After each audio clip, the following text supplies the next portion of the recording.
Viernes 13 de mayo, bienvenidos amigos y amigas a Noticias 7. Esta mañana tenemos una agenda bastante nutrida que queremos compartir con ustedes en nuestra mesa de trabajo y es por eso que damos la bienvenida, como todas las mañanas, a nuestros compañeros Carolina, Lautaro y Byron. ¿Cómo están? Qué gusto.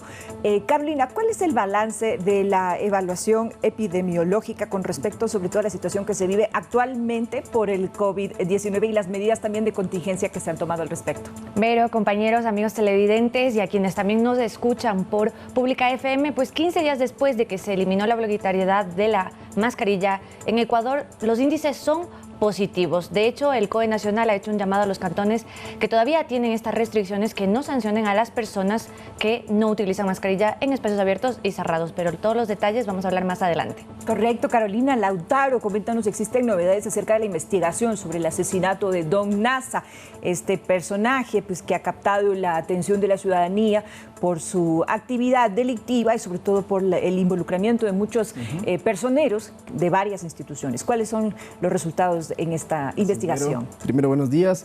Saludos a nuestros amigos. Viernes 13, ni te cases ni te embarques, como siempre dicen. En cuanto al tema de Don Nasa, efectivamente hay ya 3 personas que están detenidas. 2 de ellas fueron capturadas ayer en Quito. Les vamos a contar los detalles de quiénes son y por qué están vinculados con este caso de la muerte de alias Don Nasa, el fundador de Big Money. También dicen que es martes 13, ¿no? O sea, en Latinoamérica es martes 13. En Latinoamérica martes y viernes. Bueno, nos quedan los 2 días de buenas recomendaciones. Byron, muy buenos días. Coméntanos, por favor, en nuestro segmento de entrevistas, ¿quién nos acompañará? Hola, Verónica, Carolina. Lautaro pues estará en esta mesa de trabajo el abogado y catedrático experto en Derecho Deportivo Giovanni Cárdenas. Hablaremos sobre esto de la violencia del fútbol, cómo erradicarla desde el punto de vista legal y qué normativa está. Y por supuesto también el caso tan polémico del jugador Byron Castillo. ¿Qué pasa? ¿Es ecuatoriano o no? ¿Hay alguna sanción para Ecuador desde el punto de vista internacional? Pues hablaremos con él. Y también más adelante un experto en seguridad y defensa, el capitán retirado de la Infantería de Marina y ex director de Inteligencia Naval, John Garaycoa. Él nos hablará sobre el uso y tenencia y porte de arma, porque hay una reglamentación nueva para quienes porten o tengan un arma. Hay que estar muy atentos al desarrollo de estas importantes informaciones, amigos televidentes, y hacemos una invitación para que nos sintonicen a través de www.eltelegrafo.com.es, Pública FM y a través de nuestras redes sociales. Y ahora, ¿qué les parece si revisamos los titulares de la jornada? Bienvenidos.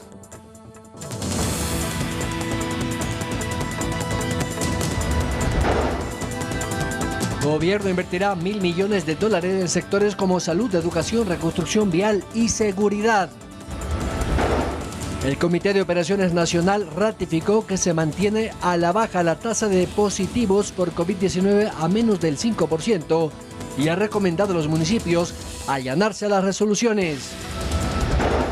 Como positivo califican varios gobernadores a los resultados del estado de excepción y toque de queda entre provincias. Los índices de muertes violentas habrían disminuido. Barcelona jugará sin público ante el Cuenca por los incidentes del Clásico. Ha sido una decisión de la Liga Pro. En lo internacional, la Corte Constitucional de Colombia ha legalizado la muerte asistida médicamente, con lo que la eutanasia puede ser aplicada según sea el caso.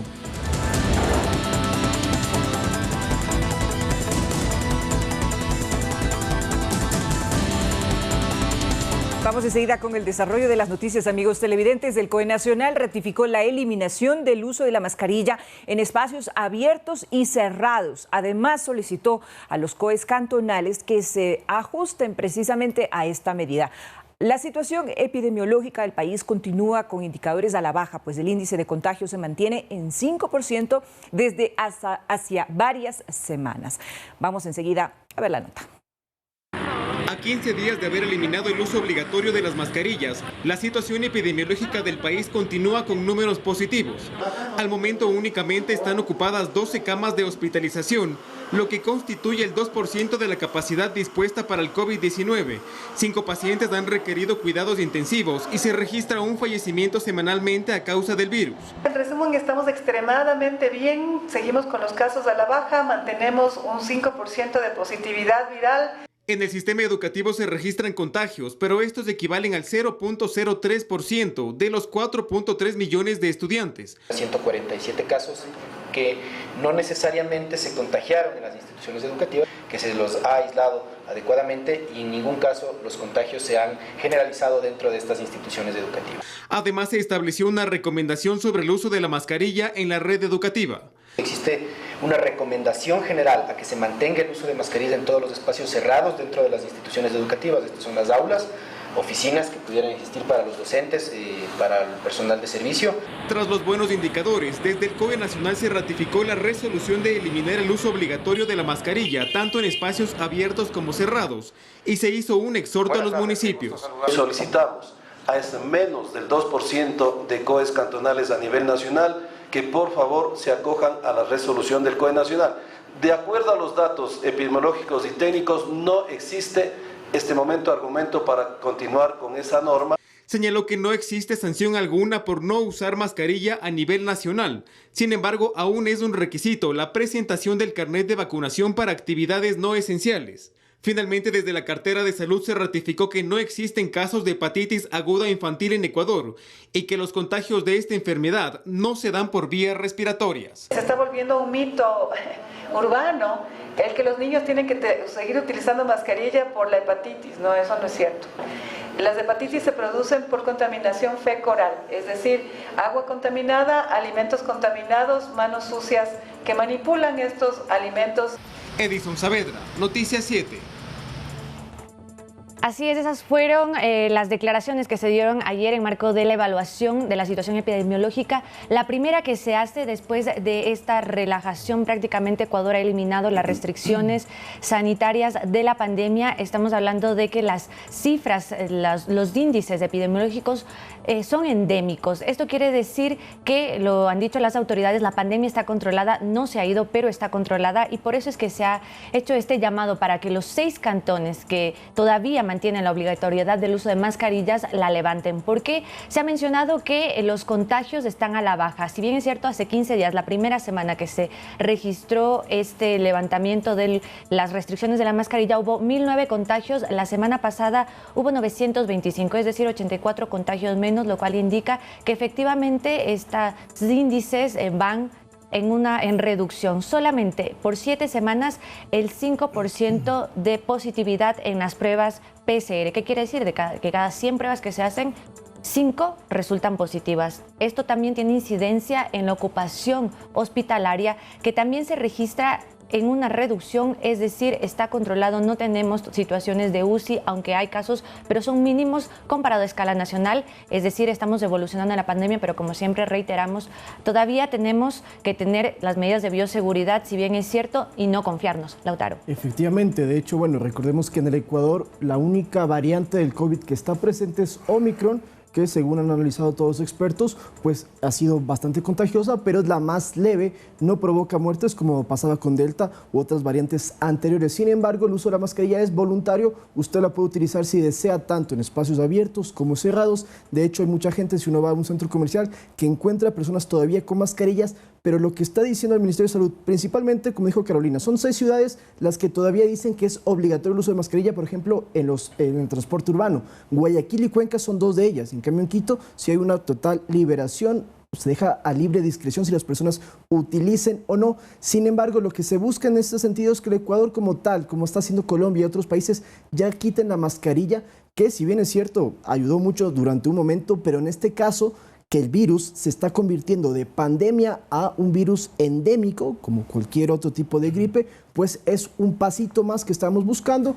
Eso es importante que usted, como dijo Carolina, mantenga siempre las medidas de bioseguridad. Y les tengo un dato, si producción me puede dar un poquito de tiempo, contar a la gente, en estos 2 años que tenemos de pandemia, ustedes saben que existen casos confirmados 871.999, es decir, casi 872.000 personas que se han contagiado de COVID durante 2 años, y en cuanto a muertes, lastimosamente, 35.600 personas han fallecido confirmadas por este virus que nos cambió la vida completamente, ¿no? Uno de los problemas, Lautaro y compañeros que nos escuchan y nos ven a esta hora, es que no existe una legislación, una ley que le permita al Comité de Operaciones de Emergencia imponer sus resoluciones. Por eso son exhortos o recomendaciones. Recuerden que hay una ley que, para variar, reposa el sueño de los justos en la Asamblea Nacional que la presentó Juan Zapata hace casi un año, precisamente para que este marco normativo permita en estados de excepción o de emergencia, como en este caso la sanitaria, las resoluciones del COE sean de obligatorio cumplimiento. Y claro, evidentemente pues es lo que sucede ahora, que 2 o 3 municipios dicen no, aquí no. Y entonces, claro, y como no tienen ninguna normativa vigente que pueda regular estos casos de emergencia, pues aquí cada quien hace lo que le da la gana. Pero otra cosa también que podemos destacar es que también ha habido una reducción en la recomendación de cuándo se apliquen las dosis de refuerzo, sobre todo la cuarta dosis, ¿no? Ahora se dice que después de los 4 meses desde la última dosis aplicada se puede aplicar ya esta dosis de refuerzo. La tercera, no sé si ustedes ya la tienen, compañeros, yo todavía no, pero hay que ponérsela. Y la cuarta dosis se la recomienda para ciertos grupos, sobre todo para las personas de más de 50 años, para los trabajadores de la salud y también quienes responden a las respuestas de la pandemia, para migrantes, también para trabajadores sexuales y para personal de educación. Ojo, ellos se les recomienda esta cuarta dosis después de los 4 meses de haberse puesto una tercera. Y un dato no menor, pero que es muy interesante, mientras en Ecuador y en otros países ya se está controlando y venciendo a la pandemia, en Corea del Norte ayer al fin se confirmaron los primeros casos y hoy en la mañana dicen que ya hay 6 muertes por COVID-19 en Corea del Norte, un país que se cerró completamente, se aisló del resto, exactamente, no tiene vacunas, es una de las 2 naciones de todo el mundo donde no se ha hecho el proceso de vacunación, porque ellos decían que ahí no había COVID, pues ayer ya lo confirmaron e incluso su líder máximo, Kim Jong-un, salió en público con mascarilla por primera vez. Así que mientras aquí ya estamos superándola, en otros países recién empiezan con este virus. El problema, y discúlpame que te interrumpa, Lautaro, es que en Corea del Norte todo es muy hermético. Entonces, lo que digan no necesariamente es verdad. Así es. Entonces, claro, ahí hay prohibición incluso para que los medios difundan noticias si no es oficial, hay censura de prensa, entonces no hay que creerle mucho a los amigos de Corea del Norte. Eso dicen, de todas maneras, es la información que nos llega y es lo que nosotros quisiéramos comentar a nuestros amigos y las diferencias que existen, ¿no?, con lo que nosotros hemos pasado en nuestro país. Ahora vamos a cambiar de tema. Según investigaciones, alias Don Nasa era vigilado y seguido de cerca por 3 sujetos que ya fueron detenidos y son además catalogados como sospechosos de su asesinato. La Policía Nacional confirmó que un tercer involucrado fue capturado en la ciudad de Quito. Veamos. ¡Al piso! Este miércoles en Machachi, Cantón Mejía, la policía detuvo a Jefferson M. y Eduardo B. como sospechosos del homicidio de Miguel Ángel Nazareno, más conocido como Don Nasa. Y de última hora las autoridades reportan de un tercer detenido que está siendo trasladado al Complejo Judicial Sur de Quito. Urgente, en operativos ejecutados por Fiscalía y Policía, 2 nuevos sospechosos relacionados con la muerte de Miguel Ángel N. fueron aprehendidos. En las próximas horas se formularán cargos en contra de 3 personas. Son los primeros aportes que nosotros estamos haciendo como Policía Nacional con la finalidad de continuar con el tema de la investigación y de esta manera poder individualizar a todas las personas que están vinculadas y relacionadas con este caso. El promotor de la plataforma de captación de dinero Big Money fue encontrado sin vida la madrugada del 14 de abril en la parroquia de Amaguaña. El cadáver de Don Nasa fue hallado 7 días después de que fue visto en el complejo del Ministerio de Defensa. Según las investigaciones de la policía, 2 días antes de su muerte, Don Nasa viajó a La Tacunga, pero el hotel donde se hospedó era vigilado por un carro que daba vueltas por los alrededores. Quienes lo vigilaban, se presume, eran los hoy detenidos. Entre quienes estaban en ese vehículo se identificó a Jefferson M., detenido la tarde de ayer en el Cantón Mejía, mientras que hoy en Quitumbe se detuvo a Eduardo B., quien presuntamente también estuvo en el carro que vigilaba a Don Nasa. Ambos están a órdenes del juez. El tercer detenido se conoce sería el líder de una bien organizada banda delincuencial y que el móvil fue el secuestro de Nazareno para apoderarse del dinero producto de la captación ilegal. Muy bien, esa es la información que tenemos sobre alias Don Nasa, quien fue asesinado el 14 de abril, es decir, ya casi un mes. Fue encontrado sin vida en el Paso Ochoa con una herida de bala en su pierna izquierda, que es la que se presume causó su muerte, además de haber estado maniatado con cuerdas y tener golpes en la cara, lo que dice que pudo haber sido torturado estos 3 sujetos que han sido detenidos tanto en Machachi como en Quito serían quienes estuvieron siguiéndolo, rondándolo, porque según la información oficial, alias Don Nasa estuvo 2 días antes de su muerte en La Tacunga. ¿Qué hacía en esa ciudad? Supuestamente estaba buscando o viendo la manera de ayudar a sus 5 colaboradores que fueron detenidos en el Ministerio de Defensa y que habían sido trasladados a la cárcel de La Tacunga con prisión preventiva durante todas las investigaciones. Dicen que Don Nasa estuvo ahí y hubo un vehículo donde estaba el señor Jefferson M. y también Eduardo B., quienes estuvieron siguiéndolo. No lo secuestraron en ese momento, sino 2 días después, supuestamente por orden de alias Coliflor, que tiene un historial en temas de sicariato. Lo habrán llevado hacia un sitio donde todavía no se lo conoce, ahí es donde lo torturan, termina muriendo y luego se lo encuentra, así que esa es la información que se tiene específicamente de este caso. Así es, las autoridades con estas 3 detenciones que dicen no son los únicos que están involucrados en este caso que se está investigando también, pero que se ha determinado y se relaciona a la muerte de alias Don Nasa con la delincuencia común. A los 3 detenidos ya se les está procesado por el supuesto delito de secuestro con resultado de muerte. Justamente ayer a las 5:30 de la tarde la Fiscalía informó que se instaló la audiencia de formulación de formulación de cargos y se dictaminó prisión preventiva para estas 3 personas. Al momento estarán ellas en prisión por 90 días que dura la instrucción fiscal, pero como decimos también las autoridades advirtieron que evidentemente hay más personas involucradas y que por eso las investigaciones siguen. Ahora, y estarían, perdón Byron, ¿y estarían también familiares de Don Nasa involucrados con este tema de los crímenes que se le adjudican? En la muerte no. Ajá, en la muerte no. Dentro de esta la captación, de la, sí, de la captación, de la actividad. De hecho estaba acusada la sobrina y la esposa. Y el hermano lo detuvieron, lo secuestraron, luego él dijo que no tenía nada que ver, que era Chiro, el más pobre de la familia, que lo que tenía plata era Don Nasa, que el hermano era el que estaba dando información. Ahora, lo importante es que usted que nos escucha, nos ve hasta ahora, no caiga en la tentación de darle dinero a esta gente que dice que le va a dar 500% de ganancia. No, vaya a un banco, así sea chiquita la ganancia, vaya a la cooperativa de la esquina. No sea incauto, ese es el mensaje que dan las autoridades siempre. Y además que, por cierto, para acotar este tema, ¿por qué matan a Don Nasa? Una de las teorías es, como él tenía que devolver el dinero y eran sumas bastante grandes, hay organizaciones delictivas que pusieron su plata y querían recibirlas de nuevo. Incluso hace varios meses en Quevedo hubo una balacera en el sector de la Venus donde vivía Don Nasa, porque una organización criminal de Quevedo trató de decirle a Don Nasa, bueno, ¿qué fue el dinero? Y entonces se dieron disparos. Ahí Don Nasa tenía mucho poder en ese momento y bueno, fue una matanza donde hubieron como 6 personas. La plata sucia es la plata sucia, ¿sabes? Lamentablemente.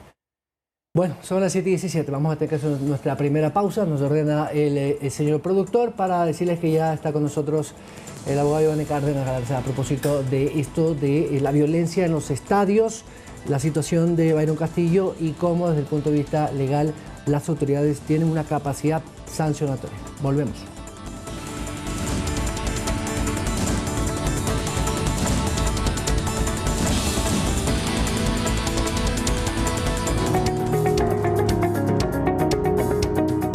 Hola amigas y amigos, recuerden, cuando te hablen de la vitamina D o del complejo hormonal D, esto es en realidad una hormona que debes cuidar y monitorizar, ya que es el mejor coadyuvante para tus tratamientos de base. Cuida tus niveles de vitamina D. ¡Saludos!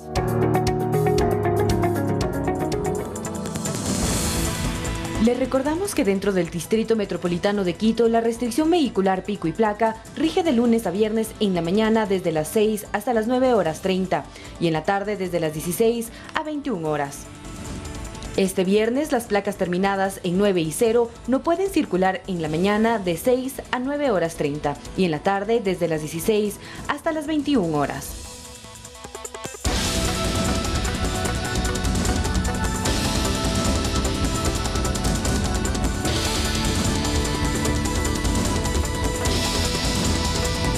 Vamos a analizar el tema deportivo, pero desde el punto de vista legal. Y esto lamentablemente, después de haber sido un espectáculo deportivo, lo del Clásico del Astillero se ha convertido en un tema policíaco o judicial, porque la Fiscalía ya ha abierto una investigación para saber quiénes son los responsables de esa violencia y esa bengala que se utilizó en una suite en el Estadio de Barcelona el pasado Clásico del Astillero. Lamentablemente, pues el fútbol se empaña con estos violentos. Son pocos, pero lamentablemente hacen muchísimo daño al espectáculo y, por qué no decirlo, también a la seguridad física de quienes van. mujeres, niños y en general familias. Incluso está una periodista deportiva fue ultrajada en ese malhadado incidente. Con nosotros hasta ahora de la mañana nos acompaña el abogado y también es dirigente de la Ecuatoriana de Fútbol, experto en Derecho Deportivo, Giovanni Cárdenas Galarza. Abogado, gracias por acompañarnos. Buenos días. Buenos días, muchísimas gracias a ustedes por la invitación. Efectivamente hay temas que toparlos y fundamentalmente porque cada vez más los ámbitos deportivos que son de entretenimiento tienen que estar vinculados a la violencia que vive nuestro país, lastimosamente, pero hay normativa que vamos a tratar de desarrollar con ustedes que le posibilita justamente a las autoridades poner un alto, un coto a estas circunstancias que se han dado. Fabián, tú que eres el especialista, abra la mesa de diálogo. Sí, buenos días. También buenos días a los amigos televidentes, sumándome un poco a la conversación hoy. Gracias, abogado. Justamente conversábamos previamente sobre lo que ocurrió, ¿no? Barcelona puede, digamos, en este caso, identificando, digamos, a quienes estuvieron ahí, participaron en este hecho, judicializarlos de forma particular como institución, o puede hacerlo directamente una persona particularmente. Bueno, en este momento de oficio, obviamente las autoridades tienen la posibilidad que se vuelva una obligatoriedad de utilizar el Código Orgánico Integral Penal, que es una de las herramientas jurídicas, pero también hay una norma específica que posiblemente muchos no conozcan, pero que está en vigencia desde el año 2019. Incluso tuve la oportunidad de participar en la Constitución y en el armaje del Reglamento General de Aplicación de la ley en contra de la violencia exactamente, de la violencia en el ámbito deportivo. Porque también hay que decir algo, posiblemente uno cree que el deporte solamente genera violencia en los escenarios deportivos y en el fútbol, pero efectivamente se visualizó, se estableció de que la violencia se genera, por ejemplo, en el traslado de una barra a otra, se encuentran en una ciudad y hay violencia. El solo hecho de utilizar una camiseta permite que un antagonista a ellos establezca la violencia. Es decir, hay normativa específica que se puede aplicar y por lo mismo, tanto las autoridades como en este caso, digamos, Fiscalía, ¿por qué no?, a través de una denuncia o por propia iniciativa, puede hablar. Ahora, posteriormente, Barcelona, si se siente afectado en sus intereses, puede ser parte de un proceso. ¿Y eso qué significa? Que si es que hay una afectación a su patrimonio, a su entereza como institución, Barcelona puede también actuar. Pero doctor, ¿qué se puede hacer? Porque este no es el primer caso que pasa en este año específicamente, de violencia. Recordemos que hinchas de Liga de Quito también se enfrentaron y hicieron desmanes en el Estadio Bellavista de Ambato, ahora lo vemos aquí en el de Barcelona. Como usted bien dice, no solamente es dentro del estadio, sino también en sus alrededores. Una sanción económica pareciera que ya no es suficiente. Lo que pasa es que hay que pensar claramente que el accionar de los aficionados no representa un accionar institucional, es decir, el aficionado no está afiliado, no está federado a un club. ¿Y qué significa esto? Que es violencia de manera general, ¿no es cierto? Es una violencia ordinaria, por decirlo de alguna forma. Lo que sí se identifica más por lo mediático que es el fútbol profesional, por lo que trasciende. Se transmite en directo, sin embargo, yo diría, claro, el tema aquí es que efectivamente quienes hacen este tipo de desmanes dentro de escenarios deportivos no se los puede sancionar disciplinariamente en el ámbito del fútbol, por ejemplo. Entonces, hay que aplicar necesariamente, por eso se crearon esas leyes. Ahora, Giovanni, hay un daño económico al club, porque si no van hinchas no hay dinero, y si no hay dinero están perjudicando a los ingresos de una institución, de una empresa, Barcelona. Entonces podría haber una acción institucional en contra de este señor o los identificados. Total y absolutamente, claro. Porque efectivamente los intereses no son solamente institucionales, sino económicos. Se hace un evento que es netamente de entretenimiento, ¿no es cierto? ¿Qué pasa si le llevamos esto a otras instancias del entretenimiento? A un concierto, por decir algo. Una persona que organiza un concierto y tiene la expectativa de, con la taquilla, ganar un beneficio. Y si por estos actos se perjudica esa posibilidad de ganar un beneficio, claro, tiene justamente las acciones legales, tanto civiles, en este caso penales, que podrían establecer una culpabilidad y un resarcir. No sería solamente por el hecho de la bengala, sino de que incumplieron la norma que decía no hinchada visitante. Y el dueño de una suite permitió que ingresen aficionados de Emelec, que no solamente prendió la bengala, sino que estuvieron insultando a la gente, estuvieron con sus camisetas. O sea, va mucho más allá del hecho de que incumplen las normas, ¿no? Darle algo a la pregunta de Lautaro. Obviamente, en teoría, las suites son digamos, son privadas, ¿no? Es decir, son propiedades privadas. Y por eso es que obviamente no se realizó toda la requisa como con los aficionados. Pero obviamente el club también puede, digamos, acceder a esta ley para de alguna forma sancionar a los propietarios. Es que el tema aquí no es de propiedad exclusiva de los dueños de las suites, sino es una copropiedad. Y la responsabilidad también la tiene el club. Es decir, yo tengo dentro de un edificio por decir un ejemplo, ¿no es cierto? Tengo derechos de acciones, claro, pero el edificio es de todos y en este caso quien tiene la responsabilidad también es quien es el que organiza el evento deportivo. Tanto así que en la ley que establece justamente la prevención de la violencia se habla de sanciones a quienes organizan los escenarios deportivos. Pero es que ya no solamente hablamos de multa y por eso era lo importante de esta ley, porque si se genera violencia, se genera daños, no solamente en lo económico, sino en la integridad física, claro. Personas, claro. Hay sanciones porque se debe prever. Ahora, solo pongo de ejemplo también, ¿por qué se le sanciona a la Federación Ecuatoriana de Fútbol con $15.000 cuando entra un aficionado a tomarse una fotografía con Messi? Se le debería sancionar solo al aficionado. No es así. Las medidas de seguridad se vulneraron porque no hubo control. Ahí mi pregunta es la siguiente. En Barcelona, propietario del estadio, pero es, digamos, copropietario de una suite, porque hay una persona que la compró, pero ese propietario lleva trago, droga, bengalas, armas, lo que sea. Y pasa sin ningún control porque es el propietario de la suite. Entonces, ahí hay un vacío en la ley. ¿Cómo aplicar eso? Porque entiendo que no hay controles para los propietarios de la suite. De hecho, debe haber control y yo siempre digo que... ¿Cómo entrega de bengala? Es que en el ámbito del fútbol y en el ámbito deportivo muchas veces se cree que las normas específicas o reglamentos deportivos superan o vulneran las leyes ordinarias y no es así. Es decir, un ámbito deportivo, un escenario deportivo está dentro y controlado por la normativa de nuestro país. Es decir, no se puede establecer que el fútbol es una isla en la que no se puede ingresar. Ahora, los controles sí son sancionados, entonces si Barcelona no controla incluso a los dueños de la suite, deberá ser sancionado tanto disciplinariamente como las responsabilidades que genere. En este caso lo digo yo, pero hay que tomar en cuenta eso, la responsabilidad ulterior, si podemos hablar en esos sentidos, de quien organiza el evento deportivo está siempre latente. Es decir, no podemos decir que una persona de manera individual o un dueño de una suite tiene la culpabilidad total. Quien organiza y no controla también tiene responsabilidad. Ahora, ¿por qué no se efectiviza lo de la ley, digamos? Porque claro, como lo mencionaba Lautaro, esto de las violencias en el estadio ya es continuo. O sea, en el estadio de Emelec, obviamente con los hinchas de Liga, con los de Barcelona, que son principalmente los que más disturbios han causado, pero ¿por qué no se efectiviza? ¿Por qué no se dan realmente sanciones? Hasta se los puede identificar en las cámaras. Es que de hecho se dan sanciones desde el punto de vista disciplinario, ¿no es cierto? Suspensión de fechas, las multas que decía Lautaro, pero hay que saber que las sanciones tienen que ser más drásticas para que sean ejemplificadoras, para que no se las vuelva a hacer.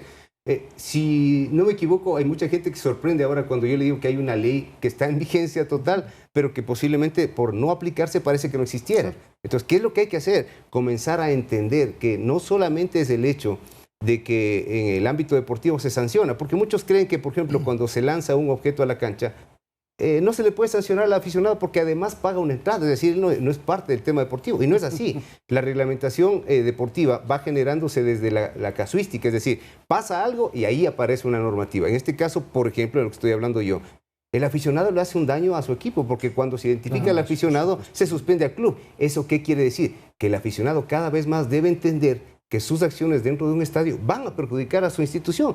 Y obviamente esas tienen que tener sanciones para que todos quienes estamos en el ámbito deportivo sepamos que tenemos responsabilidades, no porque entramos a un estadio, a un escenario deportivo, se vuelve Sodoma y Gomorra y se puede hacer cualquier cosa. Me gustaría cambiar de tema, pero también algo que tiene que ver con el tema normativo y legal. Este famoso caso de Byron Castillo que se ha hecho una telenovela, un culebrón venezolano, como dicen vulgarmente en el barrio.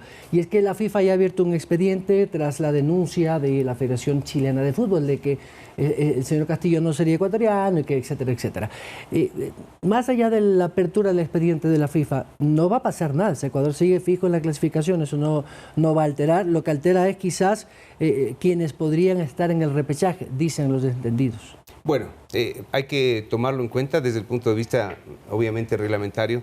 ¿Y por qué hablamos de reglamentario y no legal? Porque este es un tema al interior de un organismo civil de derecho privado sin fines de lucro, que es la FIFA. La FIFA no es un Estado, la FIFA no tiene un convenio, un tratado internacional que le haya dado la oportunidad de que sea reconocido, por ejemplo, por la Asamblea Nacional. Es decir, la FIFA sigue siendo un organismo que afilia a quienes hacen actividad futbolística, ¿no es cierto? Y entonces, una resolución de la FIFA solamente vincula a quienes están dentro de FIFA. Y por eso es importante decirlo, y hay que dejarle la tranquilidad al aficionado, que el tema de Byron Castillo ha sido de alguna forma reconocido y también tratado por los entes jurídicos de nuestro país, judiciales fundamentalmente. Una acción de habeas data que le permitió al señor Byron Castillo, desde los datos que estaban dentro del registro civil, validar los documentos que a partir de febrero del 2021, con estas resoluciones de los jueces, estableció que el señor Castillo es ecuatoriano, estableció o ratificó que el señor Castillo nació donde se dice que nacía y la fecha que tenía. Es decir,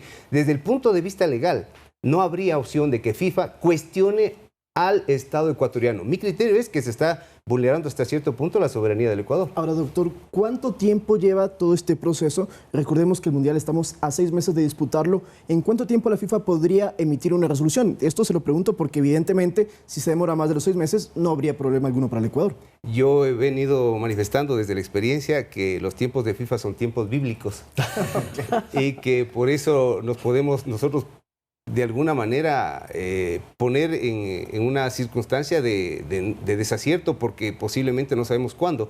Les recuerdo algo nada más, que la semana pasada se generó una resolución al respecto del partido Brasil y Argentina que se suspendió, pero eso ya pasó prácticamente hace mucho tiempo y el Mundial está cerca y se determinó que el partido se lo va a jugar en septiembre, pero casi un partido de exhibición porque no tiene ninguna repercusión. Ese es FIFA. Ahora, este es un tema de alguna manera fundamental porque el Mundial está cerca. Si ustedes me hablan de tiempos, yo diría no días, meses. Y el tema de meses ya depende de la investigación que se haga FIFA. Pero esta es una investigación documental, es decir, ¿qué se requiere? La comisión disciplinaria de la FIFA lo que va a solicitar son los documentos con los que se inscribió. Y la certificación lo hace el registro civil. Entonces, bajo ese criterio, sería lo más fácil que se entreguen los documentos, se establezca una resolución. El problema es que hay una posibilidad de un recurso de apelación ante la misma FIFA y luego de ese recurso hay una posibilidad de ir al TAS a una apelación de una resolución. Una casación, digamos. Digámoslo, para que se entienda un poco, ¿no es cierto? Porque es un tema administrativo, es decir, esto es justicia administrativa deportiva, por eso va al TAS. Y el TAS en última instancia va a determinar, pero eso conlleva un sinnúmero de pasos y un sinnúmero de tiempo. Ahora la pregunta sería, en este caso, obviamente por la parte de justicia, de la independencia del Estado, no hay injerencia de la FIFA, ya lo mencionó. Pero deportivamente le podría acarrear algún problema. ¿Qué es lo que busca Chile? Obviamente que quede fuera Ecuador del Mundial. Lo que pasa es que sería inédito que un organismo deportivo cuestione y además se vaya en contra de una resolución autónoma y soberana del Poder Judicial, que en este caso fue un juez que con la atribución constitucional de establecer la garantía de la habeas data, determinó lo que determinó. Es decir, FIFA en este momento, y eso quiero ser muy enfático aquí, está haciendo una investigación sobre una pretensión de Chile que cuestiona que el señor Castillo es el que ha adulterado los documentos, pero aquí el documento válido es del registro civil, es decir, se está cuestionando el registro civil. Por eso a mí también me extraña que las autoridades ecuatorianas, de alguna forma que están cuestionadas, no se han pronunciado, ¿no es cierto? Yo no digo el señor presidente de la República, pero hay un ministro del deporte, hay un director de registro civil. Pero quizás tiene que ver con el hecho de que supuestamente dentro del último informe técnico que había presentado el registro civil, había el problema que no había el registro de la inscripción del jugador. Pero entonces, se solventa con la resolución del juez. Es decir, a partir del juez en adelante tenemos que hablar. A partir del juez de la resolución. Dicta, digamos, como dicen ustedes, sienta un presente, sí, sienta jurisprudencia, lo que llaman, sienta jurisprudencia. Ahora, no es nuevo este tema. Creo que son 4 o 5 jugadores de fútbol que han tenido este mismo problema de inscripciones tardías, edades que no corresponden a su edad biológica, digámoslo así, o inscripción, por supuesto, un muerto que estaba muerto viviente. Es decir, ¿por qué los jugadores de fútbol, sus empresarios o sus familiares tienen esta mala costumbre, o no sé si ignorancia, desconocimiento de la ley, de siempre o inscribirle tarde o donde no corresponde y luego 20 años o 15 años después surgen estos problemas? Porque nuestra cultura nos establece de que no hay necesidad en muchos casos. Nosotros vivimos una realidad citadina en la que requerimos de nuestros documentos de identidad, incluso para poder acceder al sistema de salud, a la educación. Yo siempre pregunto y digo, ¿en qué edad a uno le sacan la cédula? ¿No es cierto? Claro. ¿Cuándo necesita uno por primera vez la cédula? Cuando el niño o uno tiene hijos para entrar al colegio. Ahora yo digo, quien nace en un recinto, quien nace prácticamente en la selva, en la frontera con Colombia, por decir algo, ¿no es cierto? Donde muchas veces está diluida, ¿dónde está la frontera necesariamente? Yo pregunto, ¿para qué se requiere una cédula si se va a trabajar en la agricultura? Si lo que se va a hacer es otro tipo de cosas.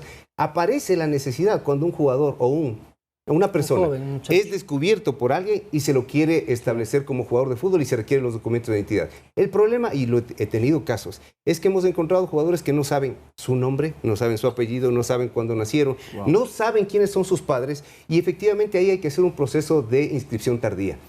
con la presencia de un juez de lo civil. Y el juez de lo civil lo que primero le va a preguntar es quiénes son tus papás. ¿Dónde naciste? Y si yo no tengo papás, barrio, exactamente, ¿y qué edad hiciste? Más allá de un carpograma, que es un examen de una radiografía para saber la edad fisiológica del jugador, se vuelve muy complicado. Entonces, ¿qué es lo que se hace? ¿Cuesta plata para el empresario, para el club, para quien Es que no, porque este es un trámite que se paga una multa por inscripción tardía y nada más, Byron. Entonces, el tema es que aquí, para efectos deportivos, posiblemente la pregunta sería, ¿y qué edad quieres que te ponga? Ahora, doctor. ¿No es cierto? Entonces, eso puede pasar. Exactamente. Es lo que ocurre. Ahora, en este caso, imaginemos que la justicia, efectivamente, FIFA nos da la razón. Byron Castillo es ecuatoriano. Byron Castillo, la Federación Ecuatoriana, pueden hacer una contrademanda a Chile por daños y perjuicios por difamación y quizás hasta sancionar a la Federación Chilena. Yo no diría puede, yo digo debería. Debería. Porque efectivamente esta incomodidad que estamos viviendo todos, porque hay que decirlo, es una incomodidad. Hay una zozobra, no solamente en quienes están en el tema fútbol, sino en el aficionado en general, que ha encontrado en la clasificación del Mundial, no sé, un acicate a todo lo que estamos viviendo en el país. Y efectivamente ha creado esta incomodidad. Yo creería que eso no debe quedar así. Más aún, y reitero, este es un cuestionamiento a órganos oficiales del Estado. Y allí es donde tiene que aparecer justamente el Estado defendiendo su autonomía, su soberanía. Y eso no puede quedar así. ¿Pero Ecuador qué puede pedir? ¿Que a Chile qué le hagan? ¿Qué sería sanción ahí? Yo siempre digo que en este caso los abogados decimos, la incomodidad tiene que costarle. Tiene que costarle. Claro, Claro. sí. Además hay un costo económico, Sí. de imagen, la reputación institucional o del país se daña. Estoy contra el tiempo, Giovanni, como siempre un Muchas gusto. gracias. Bueno, Gracias, Giovanni gracias. Cárdenas, Muy abogado amables experto en temas legales deportivos. 7:37, vamos a la pausa.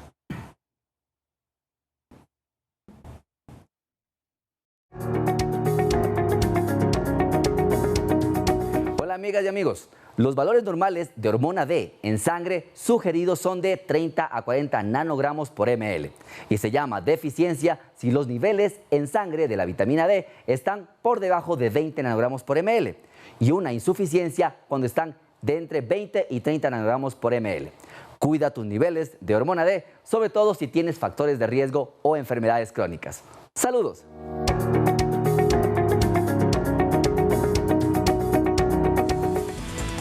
Les recordamos que dentro del Distrito Metropolitano de Quito, la restricción vehicular pico y placa rige de lunes a viernes en la mañana desde las 6 hasta las 9:30 y en la tarde desde las 16 a 21 horas. Este viernes, las placas terminadas en 9 y 0 no pueden circular en la mañana de 6 a 9:30 y en la tarde desde las 16 hasta las 21 horas.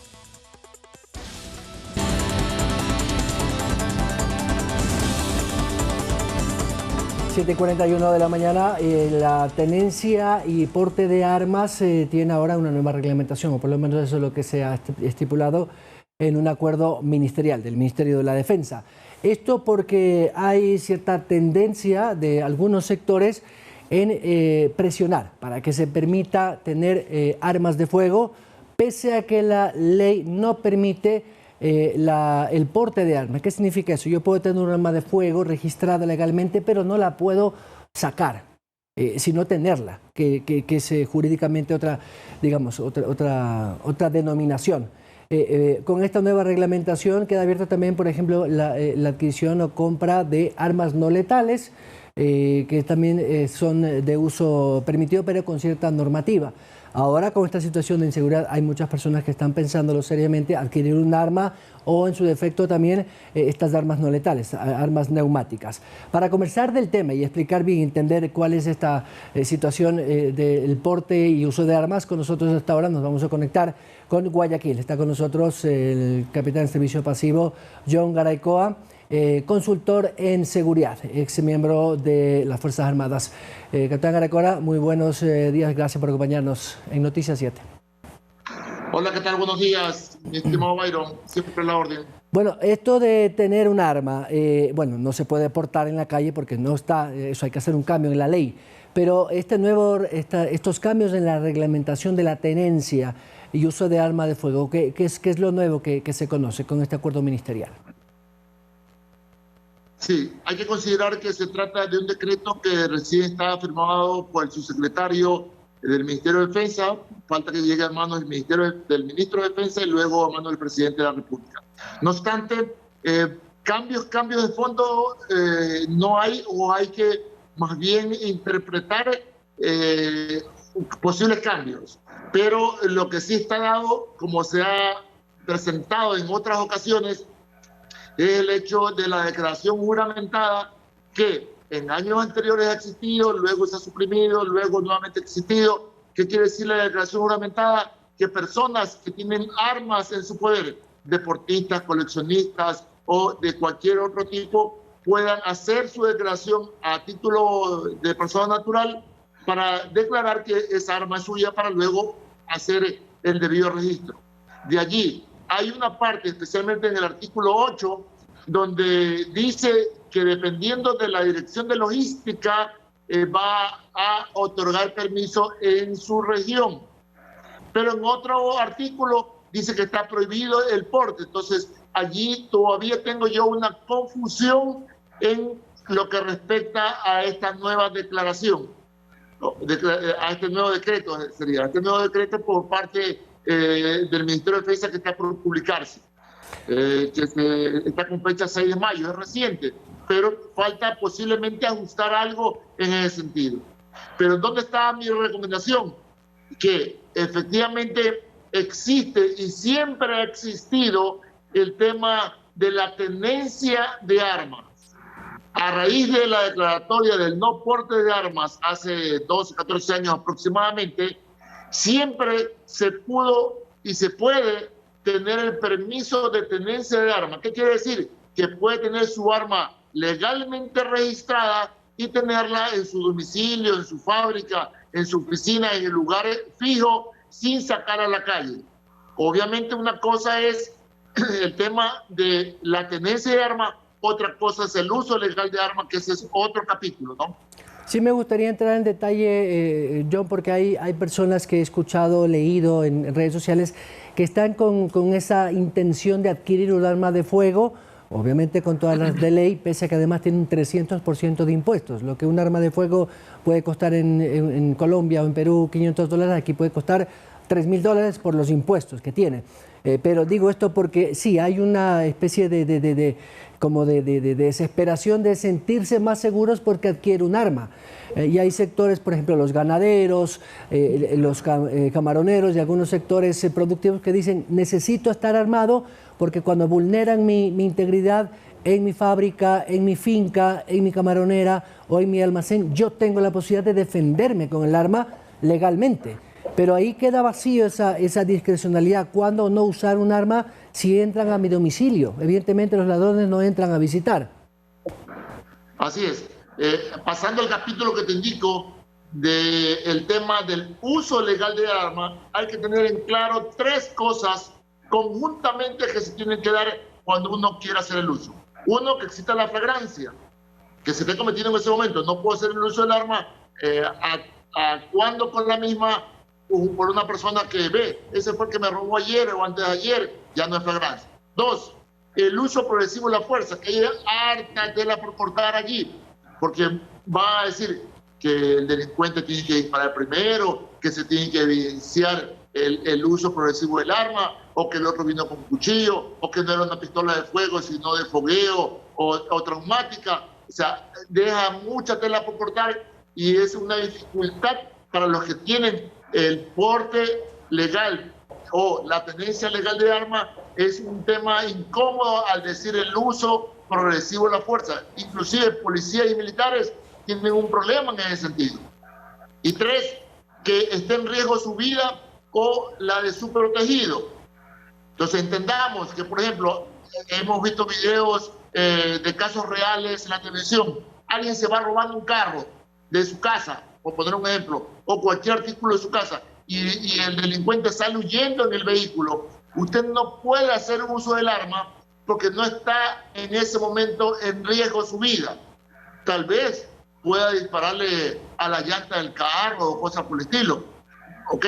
Pero en el momento que impacta el tiro al delincuente, en ese momento usted se ve involucrado en un proceso legal penal. ¿Por qué? Porque usted hizo el uso de su arma ilegalmente. ¿En qué sentido? En que no estuvo en riesgo su vida o la de su protegido. ¿Qué quiere decir? Que el delincuente puede arrancharle y salir corriendo. Recordemos ahí un poquito las películas americanas cuando el policía va atrás del pillo atrás del pillo, no le puede disparar. Salta una cerca, el policía también salta de cerca. ¿Por qué? Porque no le puede disparar porque no está en riesgo la vida. Entonces, esas tres partes son importantísimas que tienen que estar conjuntamente. El tema de la flagrancia, uso progresivo y en riesgo su vida.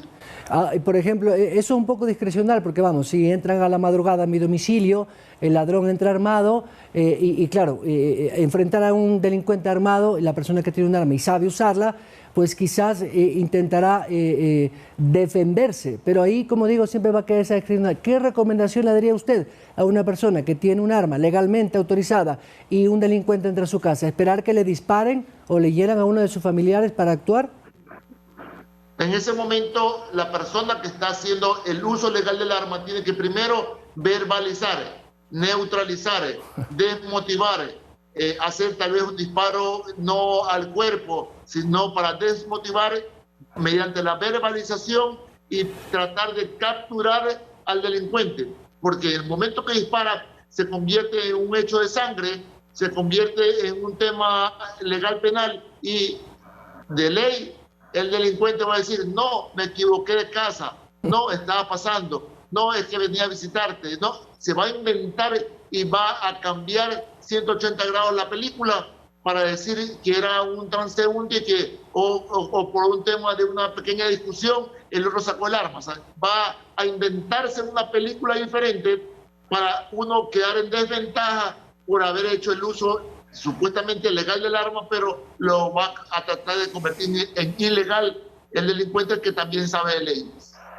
Pregunta final, Johnny, rápidamente porque estoy contra el tiempo. Entonces, este uso progresivo de la fuerza que se está analizando en la Asamblea debe ser aprobado para darle garantías al ciudadano y, por qué no decirlo, al policía o al miembro de Fuerzas Armadas o a los guardias de seguridad privada para poder actuar y tener una protección legal.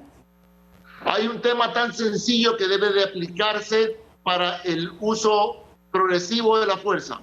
En el momento que un hombre de seguridad, un policía o un militar encuentra en actitud flagrante a un delincuente cometiendo un acto ilícito, en ese momento el delincuente tiene que legalmente, penalmente, tiene que tener todas las de perder. Porque el policía o el militar o un hombre de seguridad no sabe a qué se está enfrentando. Se trata de una situación flagrante, de una situación de que me voy a posiblemente enfrentar a más de un delincuente. Nunca el delincuente va a andar solo cuando va a asaltar un domicilio o un local comercial. Mínimo van a andar dos.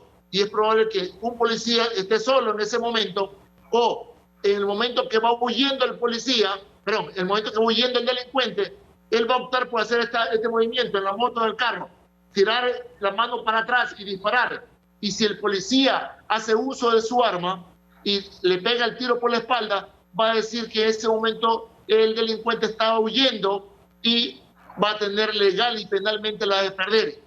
Así, hago una analogía rápida, así como cuando tenemos una ley de tránsito, que si usted sale en estado etílico a manejar, legalmente, en cuestión de tránsito, tiene la de perder. Asimismo, si un delincuente, el policía o el militar o el hombre de seguridad lo encuentra infragante asaltando, legalmente tiene que tener las de perder, porque son pocas las ocasiones de que se puede dar ese enfrentamiento que lo pille en ese momento asaltando o cometiendo un acto ilícito infragante. Lastimosamente los ciudadanos estamos en una indefensión. Muchas gracias, John Arecoa, muy gentil. Siempre a la orden. Gracias al experto consultor en seguridad. 7:52, vamos a la pausa.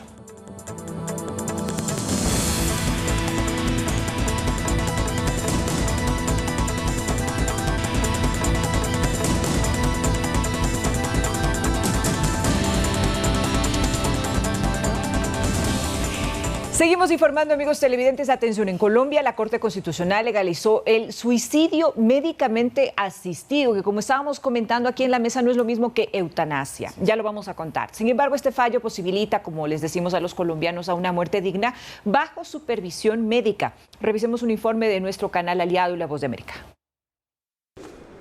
La sentencia de la Corte Constitucional de Colombia autorizando el suicidio médicamente asistido señala que cada persona podrá decidir sobre su muerte de manera abierta y sin ser penalizada. La Corte Constitucional históricamente despenaliza el suicidio asistido médicamente para pacientes los cuales no tengan una condición de vida digna o tengan una enfermedad incurable. Con previo concepto médico, el paciente recibirá el medicamento para que éste pueda practicar el suicidio asistido a la hora y en el lugar donde decida morir. Celebro la decisión de la Corte Constitucional. Así se reconoce que el derecho a morir dignamente en Colombia lo componen muchas opciones, procedimientos y decisiones.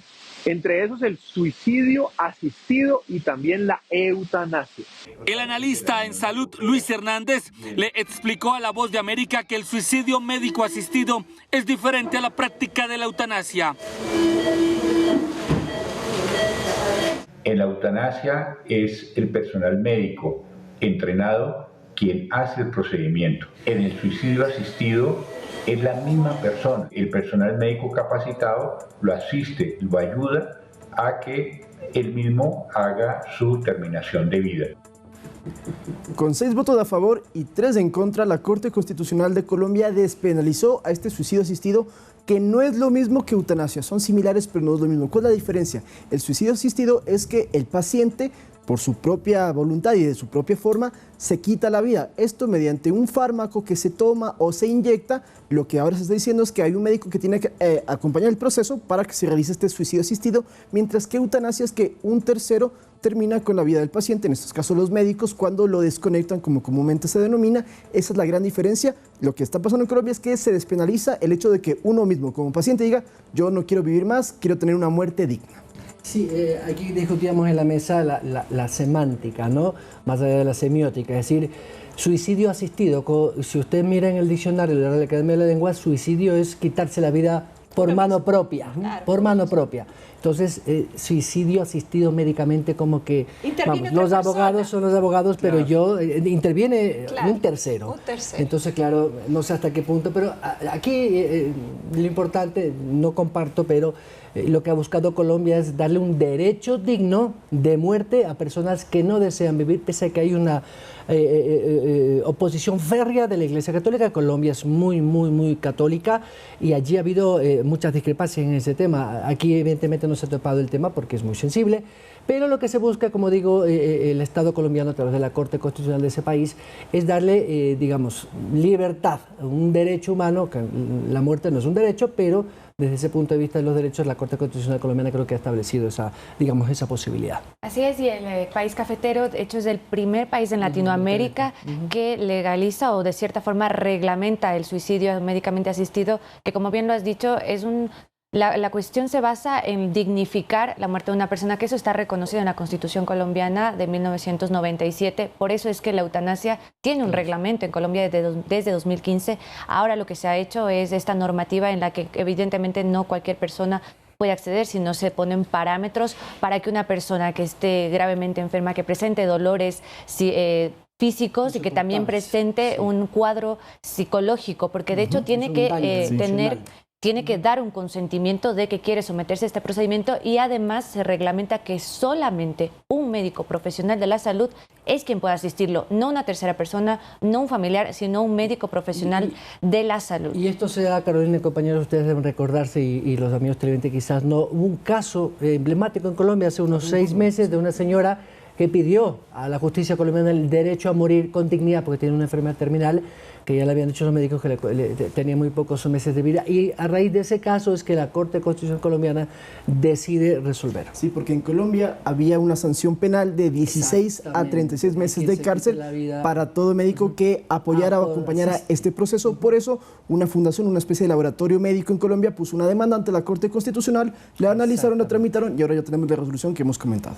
Un tema realmente muy polémico, sin duda, que puede generar muchísima controversia y opiniones distintas, diversas. Sin embargo, hay que recalcar que este caso es aplicable solamente en situaciones específicas en las que se garantice médicamente que la persona no tiene una condición de vida digna, y es por lo tanto necesario que se dé esta situación sumamente drástica. Como decía la película Mar Adentro que comentamos, hay una frase muy fuerte que dice: vivir es un derecho, no una obligación. Bueno, en Colombia ahora entonces la muerte digna ya se convierte en un derecho también. Bueno, y nos quedamos con ese mensaje y con esa frase. Muchísimas gracias, amigos televidentes, que la pasen muy bien en este día, y recuerden que estaremos con ustedes compartiendo una nueva emisión informativa a partir de las 22 horas en punto. Hasta entonces, que disfruten. Buenos días, compañeros.